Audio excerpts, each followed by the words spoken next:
The final round of Sukuna vs Gojo is here, and I honestly don't see how Gojo is going to come out of this one alive. The reason I bring up Gojo dying is because Sukuna confirmed that Gojo is the one with his last finger. The reason Gojo kept a hold of this finger was quite simple actually. So the higher ups of the Jujutsu world stated that Yuji was just a test to see how many fingers a perfect vessel could hold. Gojo managed to convince the higher ups that Yuji wouldn't be killed until he ate all the fingers, because technically what he did would require him to be executed. But if Gojo hid the final finger, then Yuji could never be killed. So if Gojo was to lose to Sukuna, Sukuna would be able to steal that final finger. My prediction is, because nobody can touch Gojo, the safest possible place to keep an object like Sukuna's finger would be on Gojo at all times. So what is the significance of Sukuna gaining all 20 fingers? I actually got this theory from a fan in the comments down below, so if you also want your theories to be featured in one of my videos, then make sure to leave it in the comments down below. First things first, it is important to state that Sukuna's fingers don't give Sukuna a linear increase in power. We found this out when Kenjaku told Jogo that he scaled roughly to 8 or 9 finger Sukuna. But in Shibuya, when Jogo came up against 15 finger Sukuna, the difference in power was way larger than Jogo anticipated. This is because the increase in power is exponential. Let's say the increase in power is 2 to the power of x, x being the number of Sukuna's fingers, which is probably higher than it is, but let's just entertain this idea. So 9 finger Sukuna is a power level of 512, whereas 15 finger Sukuna is actually a power level of 32,768. Which is 64 times the strength of 9 finger Sukuna, which is why the difference in power was so huge compared to what Jogo had thought.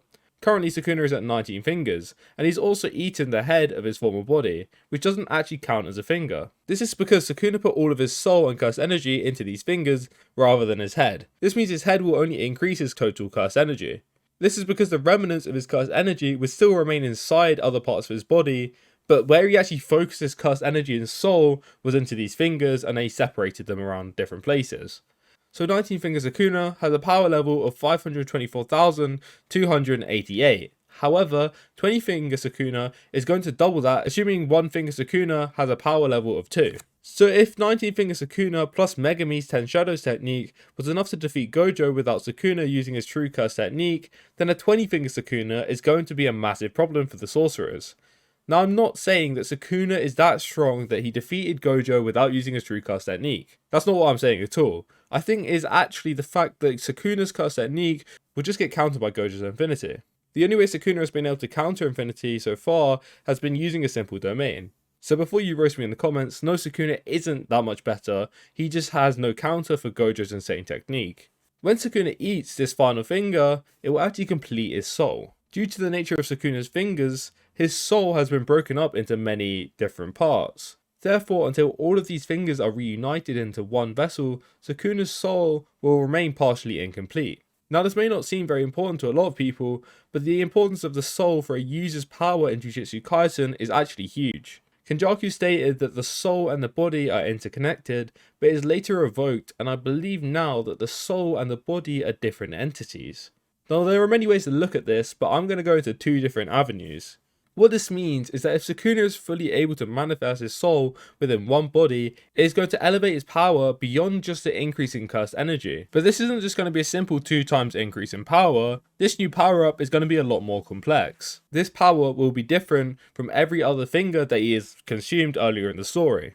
Not only this, but Sukuna's presence will be a lot more imminent. This will drown Megumi's soul even deeper within Sukuna, making Yuji's job of freeing Megumi even more difficult. The reason I don't just think it's going to be a 2 times power up is because 20 finger Sukuna will also have a lot better control over his soul. Now whether you believe Sukuna has soul manipulation or not, it doesn't matter. We know that Sukuna has a good handle on his soul, as he was able to reinforce it against Mahito. This meant that Mahito couldn't actually alter the shape of Sukuna's soul because his presence and his soul was just reinforced with cursed energy and so strong. But I personally think that his soul manipulation technique is something which is all but confirmed in the story. This means that he'll be able to better target a user's soul with his punches, as well as reinforcing his own even better than he was before. This will make it even more difficult to damage him, and we saw that even Gojo struggled to deal significant damage to Sukuna with a 200% hollow purple. Obviously it depends how you interpret the panels, because on one side you have Gojo putting his hands out to stop it, his hands just being ripped off and he just regenerates them, or Sukuna dodged it and was like caught by a little bit of it, and that's why it ripped off one of his hands or something like that.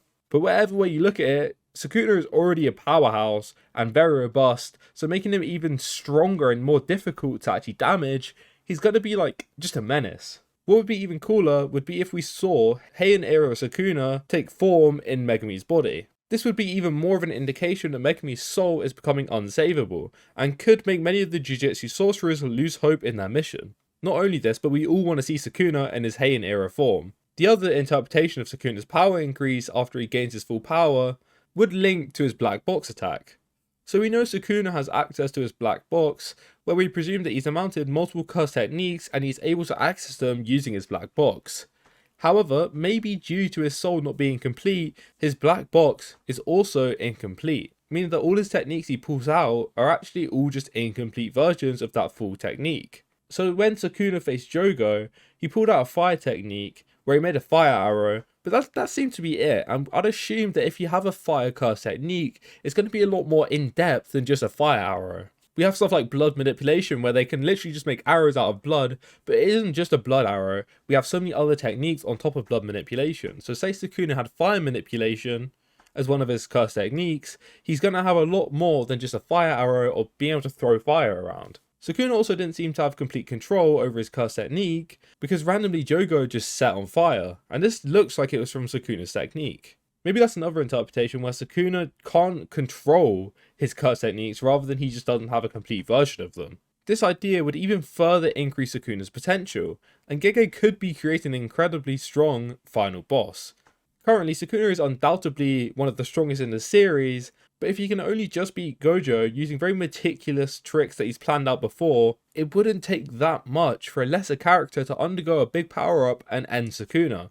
So having an extremely formidable final opponent makes for a much more interesting final fight, which can involve a lot more characters, and that is why I think this extra finger isn't going to make Sukuna twice as strong, and instead it'll probably be a 3 to 4 times power increase. But with that said, if Gojo loses to 19 Finger Sukuna, then who on earth is going to be the people to take on 20 Finger Sukuna? There is no doubt in my mind that if we were to combine the forces of every single sorcerer alive, they probably still wouldn't stand a chance against this form of Sukuna. So it's pretty obvious that unless Gege is going to allow Sukuna and Kenjaku to win, which isn't very shonen-like, we're going to need some power-ups. With Yuta, Hakari and Maki basically being confirmed to be fighting Kenjaku at the end of the series, this mainly leaves like Kusakabe, Choso, Yuji and Kashimo to fight Sukuna. I know there is a lot of other strong sorcerers, but I just don't see them getting involved in a fight with such importance or difficulty. I think a lot of people forget that Kenjaku and Sukuna aren't the only threats left. Urahame is also a very strong sorcerer or reincarnated sorcerer, and I'm sure Kenjaku has built an army of special grade or grade 1 curses and reincarnated sorcerers. This allows the rest of the Jujutsu High to have their fights, with the climax likely being Sukuna versus Yuji. But let's not forget about Kashimo vs Sukuna, which is very likely to happen. Being so 20 Finger Sukuna is such a menace, I don't see Kashimo standing much of a chance.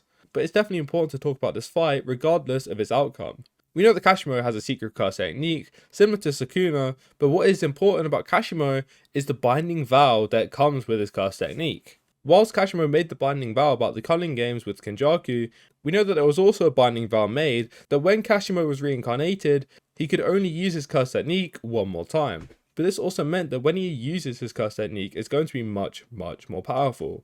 But there's also like this underlying feeling that Kashimo's character just isn't complete that may come out in his fight with Sukuna, and that is why I'm so excited to see this fight. Kashimo longs for excitement and life or death scenarios, quite similar to Saitama actually. During his era, he was an unrivaled sorcerer, and he also believed that he was the strongest person to ever live. This was all until Kenjaku told him about Sukuna. This is when his goal shifted to fighting the strongest character of all time, and that is why he agreed to the culling games. We don't know how strong Kashimo's curse technique is, but it's safe to assume that this will deal significant damage to Sukuna. If Sukuna is forced to even use more reverse curse technique, he will sustain even more damage to his brain, and maybe this could be the strategy to defeating Sukuna.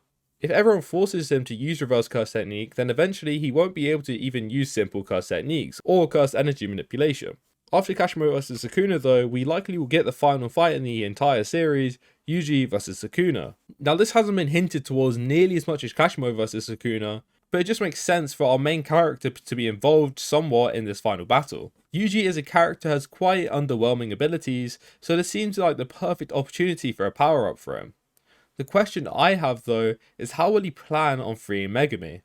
This could be a case of Yuji becoming much stronger than Sukuna, but he can't bring himself to terms with killing Sukuna as it means he'll kill Megumi.